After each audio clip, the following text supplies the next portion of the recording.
If you've been investing for some time, you may have heard of the dividend capture strategy. The idea behind it is relatively simple. While most investors hold stock for longer periods and collect dividends over time, the dividend capture strategy allows you to only buy the stock right before the dividend is assigned to shareholders and then sell the stock immediately afterwards. You can guarantee the dividend income from a stock by holding it less than a single day, no longer having to take the risk of holding the stock the entire quarter to receive that dividend income. However, there's a saying that there's no such thing as a free lunch. And as you'll see soon, this is the same with stock dividends. By the end of this video, you will have a better understanding of how dividend distributions affect stock prices and how that can also affect your investment decisions. Behind me is a dividend declaration announcement for AT&T. This will serve as the basis of an example of a dividend capture strategy, as well as an example of how the dividend directly affects the stock price. Now, in a dividend declaration, you usually get 5 pieces of information: the amount of the dividend, the declaration date, the payable date,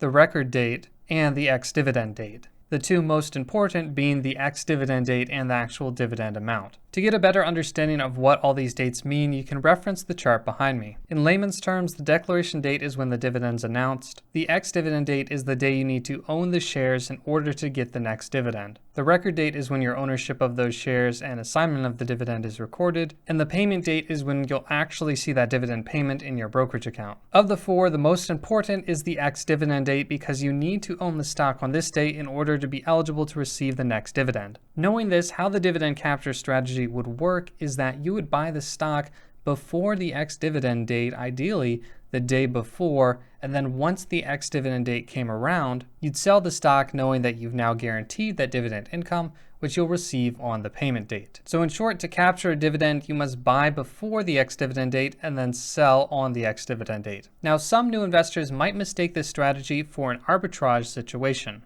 Arbitrage being the buying and selling of securities to take advantage of price differences, usually resulting in a risk-free profit. For dividend capture to be an arbitrage situation, the amount of the dividend plus the proceeds when you sell the stock should be greater than the amount you used to purchase the stock to begin with. However, since the dividend announcement is public, other investors are aware of this as well, given that investors in the market will adjust the price of the stock when you sell to reflect that new shareholders are not eligible for the upcoming dividend. This means the dividend income and sale price are not greater than your buying price, but they're now roughly equal, eliminating the perceived benefit of the dividend capture strategy. To see how this works in practice, we'll take a look at an actual stock. This is the 5-year stock price chart of AT&T, and from an initial examination, you can't really tell where exactly those ex-dividend dates are and what impact they're actually having, if any, on the stock price. Well, to get a better perspective, we'll take a look at the historical daily stock price movements of AT&T. Going back to our dividend announcement, the ex-dividend date was April 9th.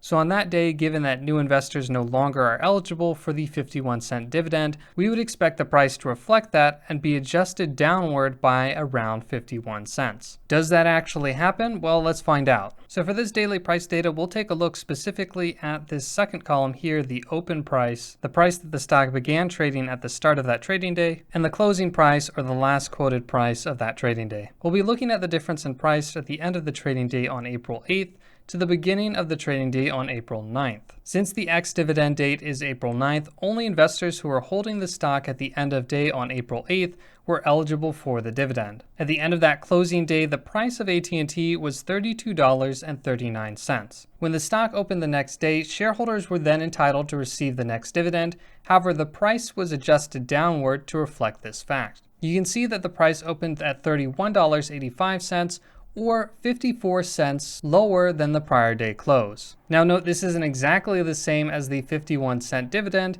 and that's due just to general day-to-day market fluctuations. Sometimes the amount of the dividend drop on the ex-dividend date will be a little bit above the amount of the declared dividend, and sometimes it'll be a little bit below. But for the most part, it's going to be roughly around the amount of the dividend, which will negate the potential benefit of the dividend capture strategy, as your expected gain is approximately 0. Now, this dividend drop in price isn't exclusive to stocks and occurs for all securities that pay cash distributions. One example which makes this clear is the SPDR 1 to 3 month T-bill ETF. Now, treasury bills are an extremely low risk investment, and as such, the value of their principal doesn't really fluctuate that much. Almost all of the return that you'll be getting from this investment comes in the form of cash interest dividend payments. So when you look at the stock price chart over the last year for this ETF, you get this very unusual sawtooth pattern. This might seem a bit strange, but if you think about it, it's actually exactly what we would expect given our knowledge of the price movement around dividends. Since all of the return from this investment is expected to come from dividends, as the fund gets closer and closer to an ex-dividend date,